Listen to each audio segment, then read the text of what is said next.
Oh, hey, Michael. How are you today? Going well, Charlie. Really great to be with you this morning. Oh, happy Good Friday. This will obviously go out after Good Friday and after Easter, but it's still nice. We don't get a Good Friday every so often. That's right. It's a good day to take a moment to pause.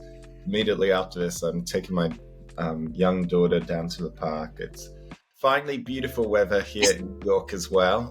We had to wait a little bit longer for spring, I feel, this year, but it finally is warm enough to go outside.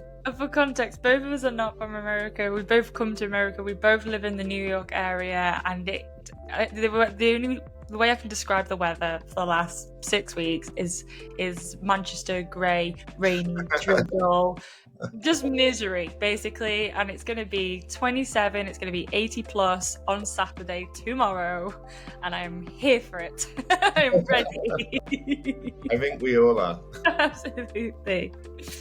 Well. First question that I ask everybody, because it is still just about the morning, how do you like your coffee? So I like my coffee black. You know, Australians are known as coffee snobs. Oh, because it's so good though. We're known for our, flat whites, but it's funny. I actually didn't drink coffee when I left Australia and moved to New York. And so I remember last year I was back in Australia with some friends and just ordered a black coffee. So no, that's it. In Australia, they would call it an Americano, a long black. And a friend turned to me and said, "My God, you drink like an American." So yeah, it's probably I wouldn't consider myself a coffee snob. I'm just like, no sugar, no milk, just straight up black coffee is fine for me. To get the day going. And this has become an experiment, and I always tell this in every podcast now, but I've noticed the pattern between the entrepreneurs who they go for the lattes, go for the flat whites, to the hardcore black coffee. And I will actually admit, my favourite cafe in New York is actually an Australian cafe. Bluestone Cafe. I will give a shout out because the amount of money and time I have spent in this like, it's a little bit of a chain in the New York area, because the coffee there is so They do great avocado toasts as well. Avocado. You're just saying my order basically. It's a cold brew, avocado, and toast, just with a bit of a peanut butter smoothie, and it sets the day right. It's so good. So anyway, not to digress. Speaking of entrepreneurship, I mean, it's often a debate whether it was California or Australia that can claim credit for making avocado toast a thing, but Australians like to claim that. Well, since you're here, I'm going to give it to you. Thank you. But first, tell me, what is it that you do and why do you do it? So I'm the co-founder of an advocacy organization called Global Citizen. Global Citizen is a movement of 12.5 million citizens around the world taking action to end extreme poverty. For your listeners in New York, we're probably most well known for the Global Citizen Festival, which is a festival we hold every September on the Great Lawn of Central Park, where we bring together 60,000 people with some incredible artists. We've heard everyone from Coldplay, Rihanna, Billie Eilish, Ed Sheeran, biggest artists in the world. But here's the kicker. Most of the tickets, the only way you can get it isn't by buying them. You have to download our app, you have to volunteer your time, you have to do something to go in the draw to earn a ticket. But that's just the tip of the iceberg. 365 days a year, we have events. We have one big one coming up in a few weeks' time on April 30th here in New York, Global Citizen Now. We have our festivals around the world. We're taking it to the Amazon later this year in support of Indigenous communities. In addition to my work at Global Citizen, I'm also an author, writer, in particular trying to provide ways for people to figure out how they can use their time, their resources, whether they're a small business owner, an everyday citizen, to make an impact in their local community. So I recently published my first book called From Ideas to Impact, a playbook for influencing and implementing change in a divided world. And then on top of all of that, my wife and I, it's really her, because out of the book, we're meeting these fantastic people, business owners and others, trying to figure out how to drive purpose-driven business enterprises. And so my wife has a consultancy, it's called Impact, which Yun is Chinese for cloud, which also happens to be the middle name of our daughter. And so I'm helping her out with a series of clients and folks that she's engaged with as well. She's doing a great job too. And this is why I was so excited for you to come on today, because just the alignment of values. Obviously, the whole mission of this podcast is to help business owners to have a bigger impact, to grow and scale. And I truly believe exactly what you've just said, that in our world that we're in right now, which can feel incredibly divided, this is more prevalent than ever to everybody to come together for a more positive social impact. So please, throughout this episode, sprinkle some of the impact that you've had on the world through your events, through your company, because anything we can be telling more people about some of these successes will just link into some of the core principles that we're going to dive into now on how you've been able to make this happen. And obviously you've been generous enough to write this into a book so that other people can replicate this. So the book it's very neatly in your background for people who are watching this on YouTube, but for the people who are listening, it is called From Ideas to Impact. So we'll dive in. If you're listening right now and you've got an idea of something that you want to do, but you currently don't feel like by yourself you can make this happen, or it just your dream just feels impossibly big, we're going to go through these core principles. So by the end of this episode, you'll be one step further to thinking, right, I can do this. This is possible. I just maybe just need to start with a few different steps. Is that a kind of a fair summation? That was perfect.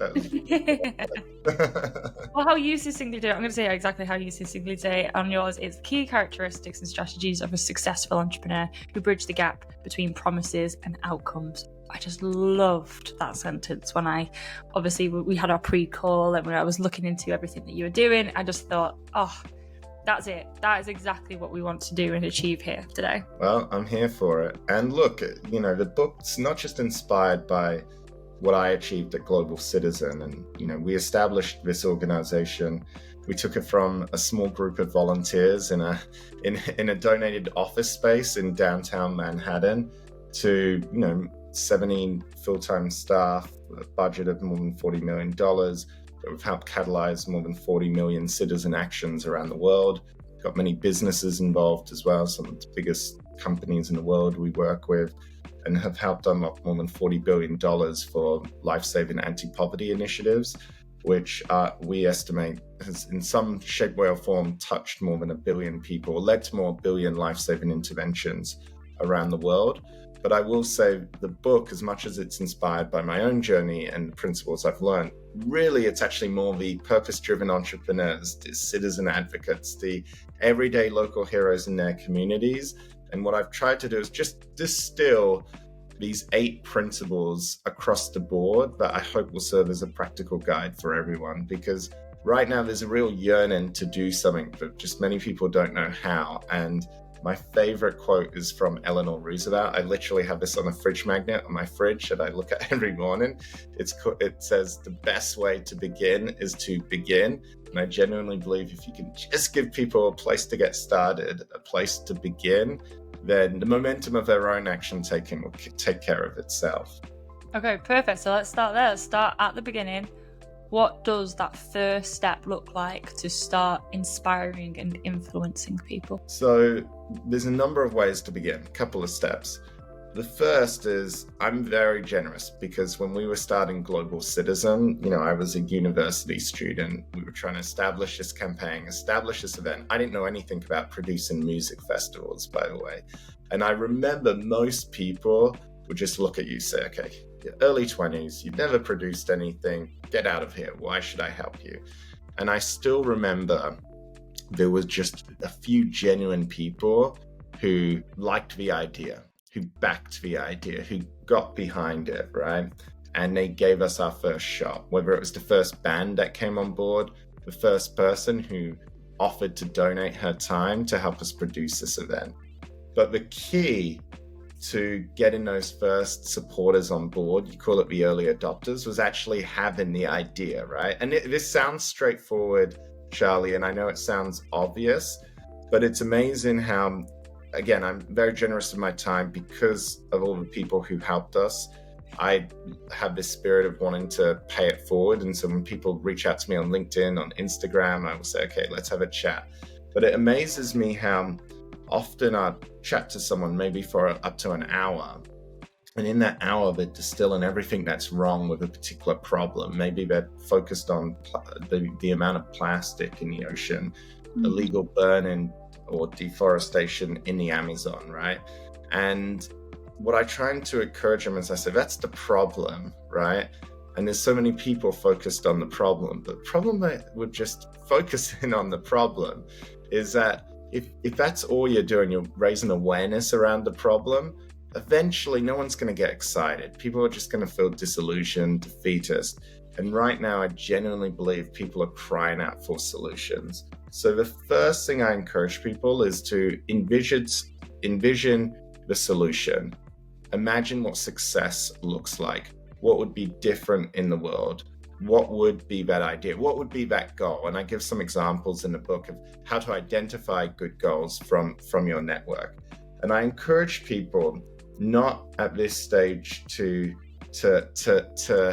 try and lower their ambition, because I genuinely believe, and I have a friend of mine who talks about the power of boldly, naively audacious goals. And I genuinely believe, especially now, if you put forward an idea that might be naive, might be audacious, but if it's clear how this idea could materially impact the world around you, then people will come around you, and they will make up for shortfalls, whether it's lack of access to power, lack of access to capital, lack of access to staff, lack of access to any kind of implementation experience, and they will help you bring that idea to life. And so my first point is like, have that idea, have that goal, make that goal concrete, make it specific, make it measurable, make it relevant, make it time bound, all of those things. And then once you've got that goal, the second most important thing is how to ask for help. It's funny, but I've met so many people in positions of influence, maybe in positions of authority, in positions of being able to fund initiatives. And one of them summed it up to me well last year. And sometimes people get in front of me and my time is poor and I'm willing to help, but I just feel like screaming and shaking this person and saying, what is the ask? What is the ask? And so one thing I talk about in the book is when you've got your idea, is actually how to ask for help, right? And how to leverage the strengths of others. I mean, I still remember one of the very first campaigns we did, right? This concert which I was trying to do, this was around this disease to eradicate polio. I still remember thinking, wow, I know next to nothing about event management. In Australia, we instead of barbecues, we have this thing called sausage sizzle, right? Which is very simple. Imagine just a slice of bread, sausage on the barbecue, and tomato ketchup. Simple as that. And yet somehow I still managed to mess that up with 50 people. So it's true. So I remember just writing to all these organizations, this is what we want to do. We've got this idea. We've got this website where people can sign up. They can volunteer their time, and in signing up, they go and draw to win this concert. But the only problem is we have to put on this concert. They had no idea. And I still remember sending this email around, not getting a response. And then suddenly, one day, our other co-founder checked his junk folder. For whatever reason, he never checks his junk folder. Yeah, we all sort of stumble across it every so often. Yeah, we stumble across. And he had this email from this one woman called Lindsay. So we get on the phone with Lindsay. So context of Lindsay is she's an American, but as you do, she was surfing in Hawaii on holiday, met an Australian, got married to this Australian, moved to Australia, and was like, great, well, what do I do now in Australia? And it turns out that she had produced benefit concerts for MTV in Utah. So she goes, your email intrigued me. So we get on the phone. She goes, let me ask you a few questions. She goes, what have you got for sponsorship already for this event? Like, who's paying for it? And I'm like, well, the local restaurant down the road have offered to donate meals for all the volunteers. She's like, wait, hold on a sec. Dollars in the door? How much? And I'm like, she's like, okay, $0. She goes, what artists or musicians have you got signed up? And I remember literally, I think I said something like, well, and this is true. I said, well, one of my best friends from high school, his dad was in the band that in the 90s opened for the opener of Bon Jovi. And said he might be able to help. She's like, what are you talking about? Like, who have you got signed up? Finally, she goes, have you even got enough money to pay me? And I'm like, I'm going to take that as a no. So then she goes, okay, I need to think about this. And you know when someone asks you all these questions, it's just revealing everything you don't have. So I remember just getting off this call thinking, this is over. She's not going to call me back. Yeah. But she called me a couple of hours later and she said, if you do this campaign, right, do you really think, because the whole idea of this campaign was mobilizing young people, getting them to a concert and using these actions to call on governments to contribute to polio. And she said, and the cost of that campaign was looking to raise around $500,000 for all of the costs involved. And what we was hoping to raise was $50 million to eradicate polio. And she said, do you really think that the government will respond and you'll get 50 million? And I said, yeah, I think we do. And she goes, okay, I'm in. And then in 6 months, we put together this campaign. We did it. We managed to convince John Legend at its height to fly all the way to Australia. This was our first event. And then after it, people saw it in different parts of the world. And literally after that first event, I kid you not, and I'm cutting a long story short, 9 months later, we were standing on the great lawn of Central Park for what was the first global citizen festival with the likes of the Foo Fighters, Neil Young, and yeah, the rest was history. But it all started with the power of that idea, but making the impact concrete and being able to ask for help around those ideas, and people were rallying. And I say that because these things sound obvious, but time and time again, when I interview entrepreneurs, often it is down to identifying and finding those early adopters, those first backers of your idea. And it's like, how quickly can you find them? Because I love that story, first and foremost. Like, absolutely incredible story. And so I always love to break these things down, because sometimes people will listen and go, well, that's not going to happen to me. And but you've obviously know through experience, like time and time again, this is a repeated pattern. And for me, repeated patterns are signals of success. So if we break it down, even though technically in that position you had nothing, if it's fair to say, but your idea was so big, it was so bold, it was so different, and it was so, and this is the important bit, so incredibly crystal clear. Because like you said, you had this idea, you had this vision, and then you'd broken down all the different steps that was a part of this vision, even though you didn't have anything, but you had that very crystal clear. And when I'm listening to this story, what I'm feeling is that because this idea was so crystal clear, it then meant it was very easy to communicate. And because she could sense your authenticity, your belief, your passion, and almost, I always say, the fire, like, oh, this person's going to make this happen with or without me, is what I'm thinking was going through her mind.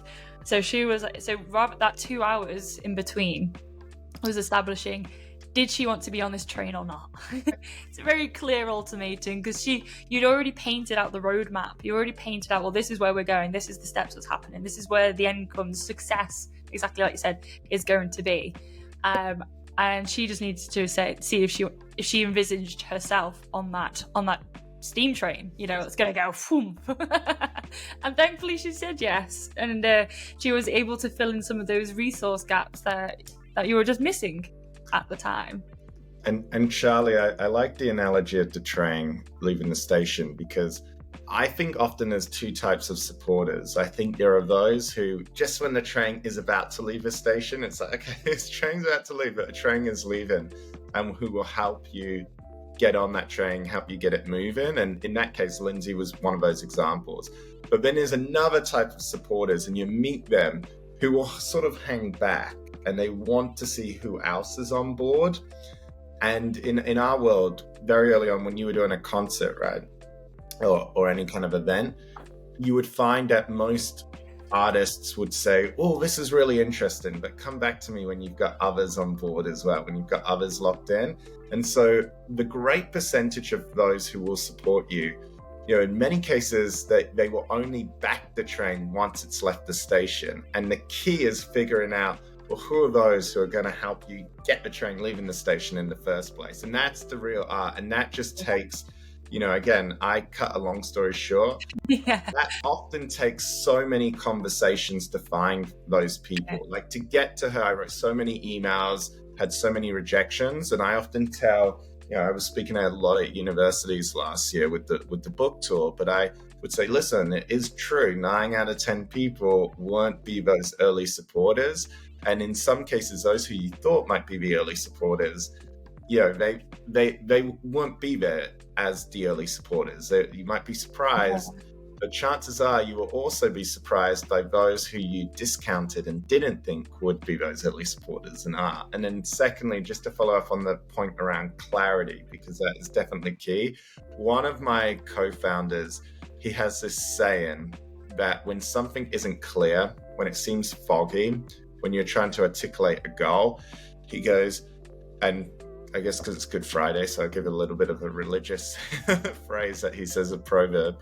He goes, that sounds like there's mists in the pulpit, fog in the pew. Mist in the pulpit, fog in the pew. Which meaning, if something sounds cloudy, if something sounds hazy, if something's not clear, he's like, it's going to be very hard to rally people around it. You have to be able to communicate your goal with simplicity. One of the leaders I talk about in the books, and look, I talk about entrepreneurs in so many spaces. I think you can be an entrepreneur in government. And one of the leaders who I talk about is the leader of a small island, Barbados, Prime Minister Mia Mottley. She has this great saying that I overheard her tell a community. She said, guys, the minute we try and call for everything at once, the minute we try and present a shopping list, the game is up. It's through simplicity that we get to the end. Absolutely. So let's digest all of that, because this is fantastic, because at our core of human beings, we hate uncertainty. We really don't like the unknown. We don't like, because we always saying core principles of being an entrepreneur is being out of the comfort zone to kind of take risks. The reason why people don't like that is because of the uncertainty, the unknown of where they're stepping into. And if, like you said, then if you've got any kind of murkiness into your vision or the goal or success outcome, people will pick up on that certainty. And nobody wants to follow a leader who's got doubt. We want to follow a leader who's got confidence of, like, this is the direction we are going. And if I spin back again to back to the train, because this all connects with, I'm going to carry on the train analogy, because the first people will be at station 1. They're going to be, they're the first early adopters. Is it Lindsay? Lindsay's going to be like, right, I am coming on this train and I'm going to help you. I'm going to make something happen. Whereas the other people, they're going to be at other stops, because this is a train line. There's going to be different stations and you're going to pick them up as you get this train goes down. But not everybody at the station is going to be wanting to get on that train. There's going to be another train that they want to get on. And that is the alignment of the values, the alignment of their experiences, the alignment of those people. And absolutely, that is why it's hard to find, because you don't want to find everybody as well. As always, I'm a marketeer, so obviously, it's like, it's a message I'm drilling home to every single time, because if you're saying, if your business vision is like, oh, it's for everybody, I'm like, whoa, we're at it already, okay?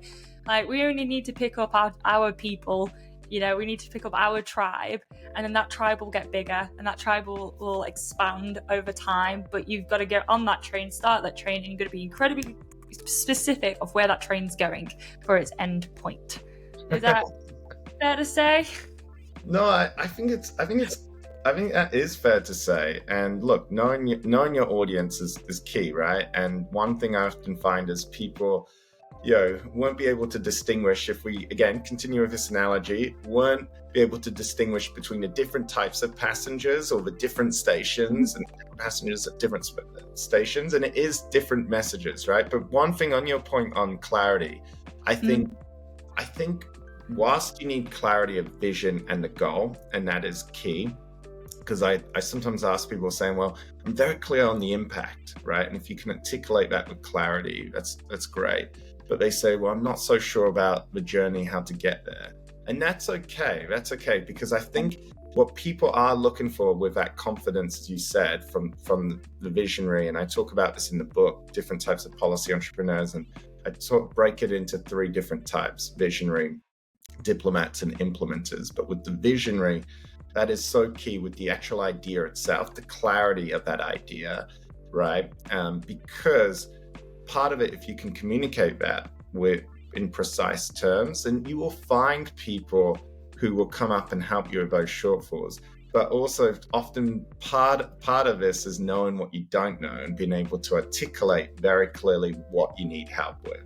Like I found, it's funny, at Global Citizen, we have these fantastic board meetings, but like many organizations, it took a few years for how to nurture a culture with our board that was able to contribute. And what I found is the board's looking for you to come with that clear vision, that clear direction, and then to be clear on what you need help with, right? And then that's where you can rally people, and people can say, oh yeah, I think this is a train, I can jump on board. And that's when you start to build momentum. And so often what I advise people is, if the idea of a goal, if it's not clear enough, before you go to market, right? Before you start doing a capital raise or whatever, before you start pitching, it's worth spending that time just, hashing that out and going to a small group of people, stakeholders, and saying, is this clear? Is it clear what I'm trying to say? Because what we're talking about is communication. Because you might have it, they've done all that hard work, as in they've got the idea, they know what the outcomes is, they've looked at all the different details. What we're talking about is using communication to influence a group to do the same action and go to the same direction. One of your principles is storytelling. So why is using storytelling so important when trying to communicate the vision and these outcomes and this impact that we're going to make? So one of the things I've noticed is, whether you're an entrepreneur, small business owner, founder of a non-profit organization, whatever it is, often I find 90% of the battle is often, especially in the early days, getting in front of someone, decision maker, someone in a position of authority who can make something happen for you, right? Maybe they can fund you, maybe they can make a policy change if they're someone in government. And what I find is the person is so excited, they've worked so hard to get in front of this individual, right? They get in front and then they make the mistake of almost listing every single thing that they need help with, even if it's not relevant to this decision maker. They say, anyway, this is what I need help with, because they're almost so excited to get in front of someone who has the power to make a difference to their business model or something they're trying to achieve. Or they almost they overcorrect, because they come in and they think, right, I've only got 10 minutes with this individual, and they throw out every single argument, every single statistic, and they exhaust it. They're bashing this person almost around. Throwing the shopping list at everything, Yeah, exactly. And you can almost see this person's eyes begin to glaze over. And when this person leaves the room, they're going to say to their assistant or whoever, how did that person get to me? And make sure that person never meets me again. And so I often say, remember, the first interaction with people, it's not about winning debates. It's not about scoring. It's not even about winning people over. It's about how they're left feeling after they meet with you, because often people forget the content of the meeting, but they remember how they were feeling after the meeting and how they feel about this individual. And I find the best way to do that is through going in, nice story, often about why you're passionate about this. Because I often find, unless you explain why you're doing something, people will be looking at you, and I can see it, like squinted eyes. Why are you so passionate about this? Are you just trying to earn money? Like, what's the job? And until you explain why, there's a certain level of defensiveness that's up. And so this helps establish trust, and then it provides a foundation for future interactions. And then if you can, just have one simple ask, and it can be something as simple as, hey, this has been 10 minutes. This is really great. You know where I'm coming from. Could I set up time, half an hour in your team to now present, right? My business model or whatever. That could be as simple as an ask, but something like that. And so I often tell people, know your stories of why. I still remember, this was years ago, being in front of the equivalent of the Speaker of the House in Australia, so the Speaker of the Australian Parliament.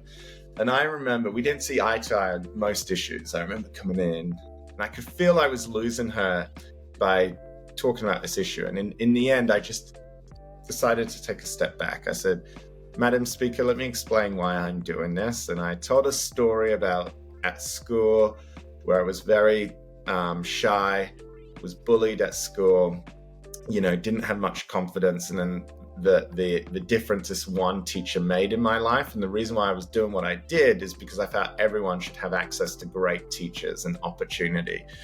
And she just suddenly looked at me, she perked up and she goes, I like that story, Michael. And what you were saying about bullying, she said, remember, kids are cruel. And she goes, kids are cruel. So we need great teachers to bash and mold kids into civilization and society. And I was like, well, I don't think that's exactly what I was saying, but okay, you get the general gist, and we've connected here. And we walked out there. She goes, what do you actually want me to do? And I was trying to get a message to the then Prime Minister, who she was close to protect this area that we had been campaigning so hard on from future budget cuts. And she said, okay, simple. You want me to relay a message to the Prime Minister? I've got it. Went off, and actually she did follow through, and that particular program was saved from budget cuts. So that was the power of a well-placed story. Well, incredible, and it leads us really into. I know it's not necessarily one of your core principles that's in the book, but it's still one of my favorite things that you've done a TED talk about, and that is the power of working with people that you don't like. And I really believe this doesn't get talked about enough. In that, when you're on this journey to making impact, and obviously we've just talked about a train where you're going to be picking up your tribes of people, but you are going to be leaving people at the station. But there will be scenarios where you need those people stood at the station, also fighting your corner a little bit. And I think that story is really, really represents that. And well, my perception of what you did there is you had the respect with the lady, the female, that you had different principles, that you did different values, you had different perspectives on life, but you were able to find through storytelling a common ground where I can't say everybody, but I'd say a large majority, and you'd hope to have a large majority of people when there has just been that one teacher who was just absolutely rooted for you through school life. And I'm with you. Like I feel like kids are not nice, so school's not a great place, but because that's what you're learning as kids, So you are going to get that as a natural externality. But because you told a story that you could both resonated with, and that you almost created that neutral common ground territory, it then became a conversation of clarity and a mutual respect and like and trust. And when you've got mutual respect, like and trust, then you can actually then be able to start helping each other, even though, like you said, dichotomically, you're very polar opposite people. So why is that important? Why is that so important?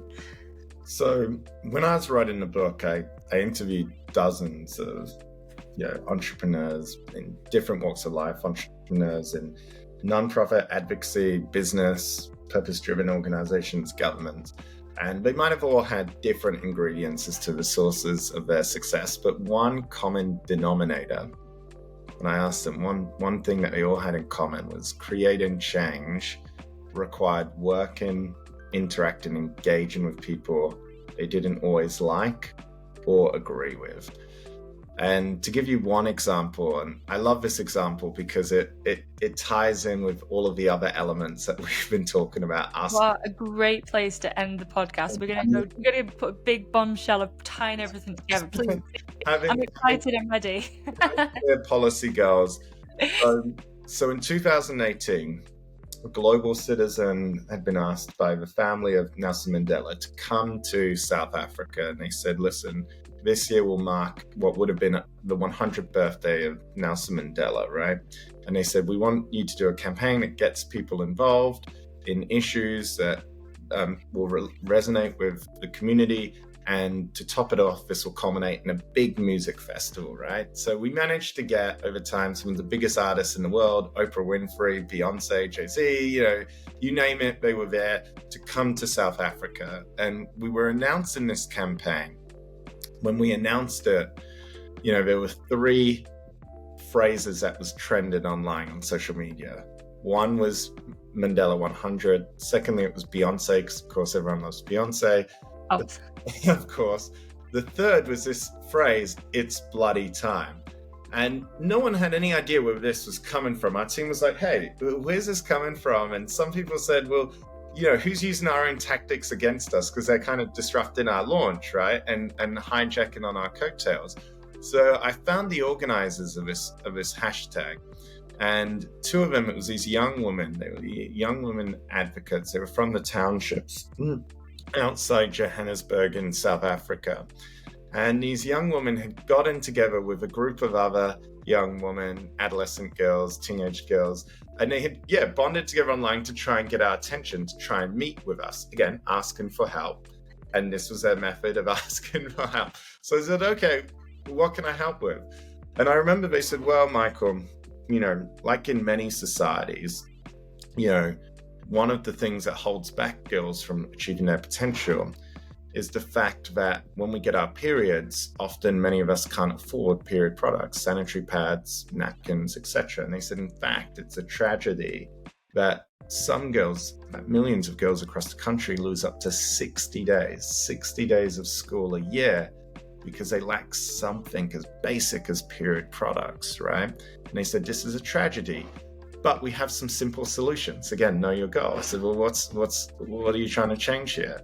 And they said, firstly, period products are taxed as if they're luxury items. So it makes it way too expensive.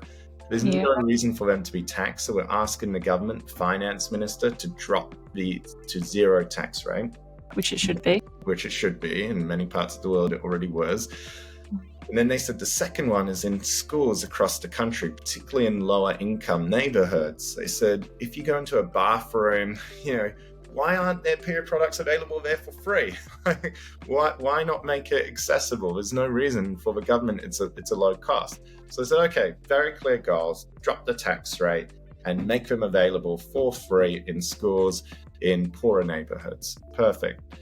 The thing is with these young girls is, you could sense the anger, you could sense the frustration, and they had a reason to be angry because they had gone to local community leaders, and like in many parts of the world, there was some old school attitudes at play amongst those in government, and they had been told, oh, this is a trivial issue, this is not a big issue, this is not an issue warrant of attention. And I saw that firsthand. I still remember when we were exploring taking this issue up, I remember one government official saying, no, this shouldn't be the signature issue of this event, this campaign. And so you could feel the anger.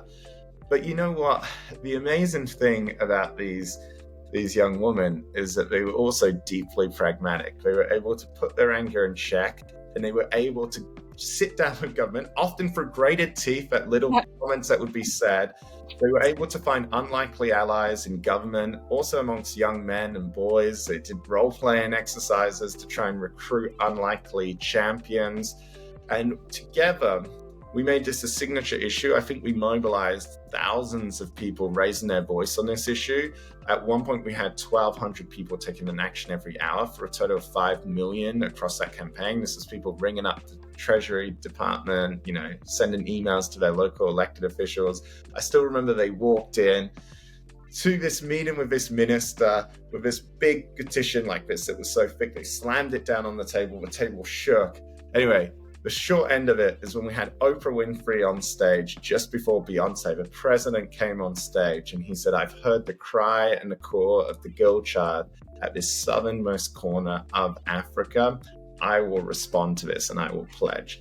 But you know what? Even though he made that commitment, I still remember these young women. I mean, they were very savvy, right?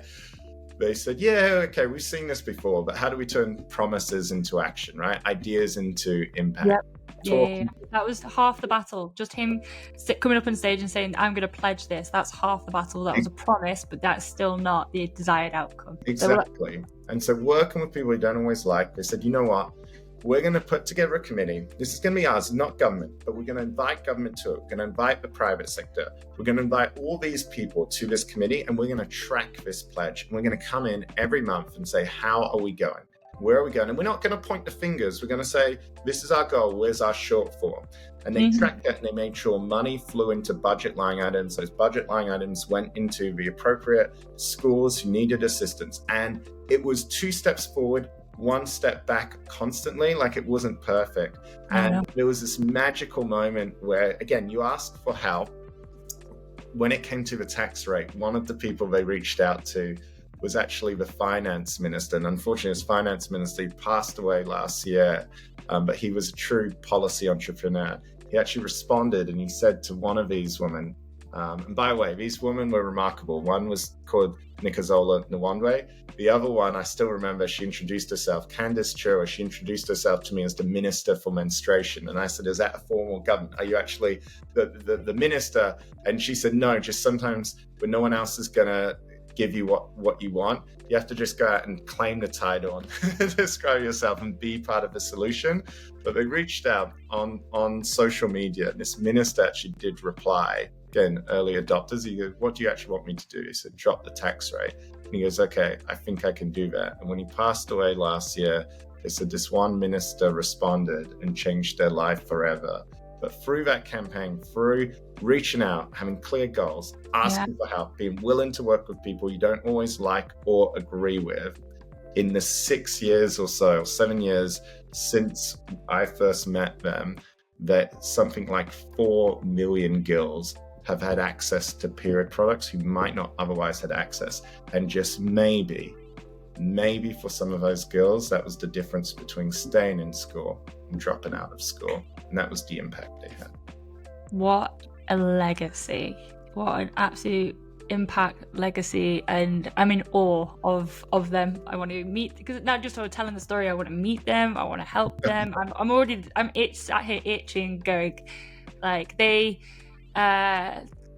saw a problem when nobody else could, you know. And not only did they see the problem, then they went full responsible and had held full accountable, almost to themselves, that this was going to happen, because they knew that it will never be the minister's number one priority.